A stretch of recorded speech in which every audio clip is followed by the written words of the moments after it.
নমস্কার বন্ধুরা, আজকে আমরা বানাবো মতিচুরের লাড্ডু। মতিচুর লাড্ডু বানানোর জন্যে আমরা 1.5 কাপ মতন বেসন নিয়েছি, পরিমাপ মতন লবণ নিয়েছি এবং 1 কাপ জল নেব। জলটা দেওয়ার পরে আমরা এটাকে ভালো করে মিক্স করে নেব। আমরা এটা অবশ্যই খেয়াল রাখবো বানানোর সময় যেন বেসনের মধ্যে কোনো দানা দানা না থাকে, তাহলে বুঁদিটা ভালো হবে না, আর বুঁদি ভালো না হলে মতিচুরের লাড্ডু ভালো হবে না। আমরা একটু ফুড কালার অ্যাড করেছি, যেহেতু মতিচুরের লাড্ডু বানাবো যেন কালারটা লাল আসে। লাল আসলে তো ভালো লাগবে না। আপনারা তো মতিচুরের লাড্ডু সবাই চেনেন কীরকম হয়। আমাদের বেটার হয়ে গেছে রেডি, একদম কোনো দানা নেই, দেখতে পাচ্ছেন। এবার আমরা গরম কড়াইয়ে তেল ঢালবো। তেল ঢালার পরে আমরা একটা তেল ঝাড়া নেবো, আর ওর ওপরে আমরা বেটারটা যেটা বানিয়েছি ওটা দিয়ে বুঁদি বানিয়ে নেবো। গরম তেল হালকা মিডিয়াম যেন থাকে, বেশি হিট বা বেশি ঠান্ডা যেন না হয়।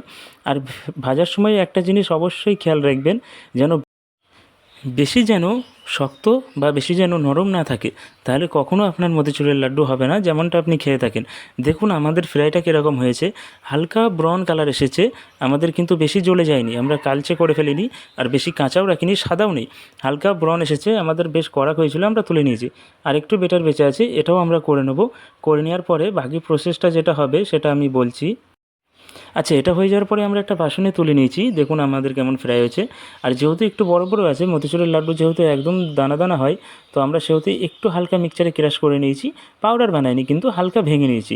তারপরে আমরা একটা কড়াই চিনি দিয়ে নেবো। চিনি 1 কাপ, আর 1 কাপই জল, যেমন চিনি তেমন জল, সেম মাপ।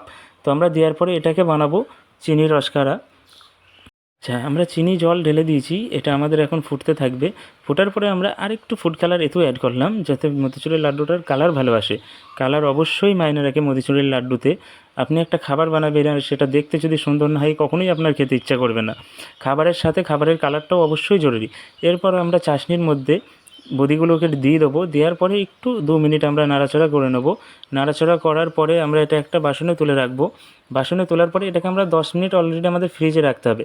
আর 10টা মিনিট ফ্রিজে রাখার পর বের করে আমরা এটার মধ্যে একটু ড্রাই ফ্রুট দিয়েছি। ড্রাই ফ্রুট দেওয়ার পরে আমরা এটাকে মতিচুর লাড্ডুর আকারে গোল করে নেব। গোল করে নেওয়ার পরে আপনার মতিচুর লাড্ডু রেডি। আর আপনারা এরকমই নতুন নতুন রেসিপি পাওয়ার জন্য চ্যানেলটিকে অবশ্যই সাবস্ক্রাইব করে রাখবেন এবং বেল নোটিফিকেশন আইটাকে ক্লিক করে রাখবেন, যাতে নতুন নতুন রেসিপি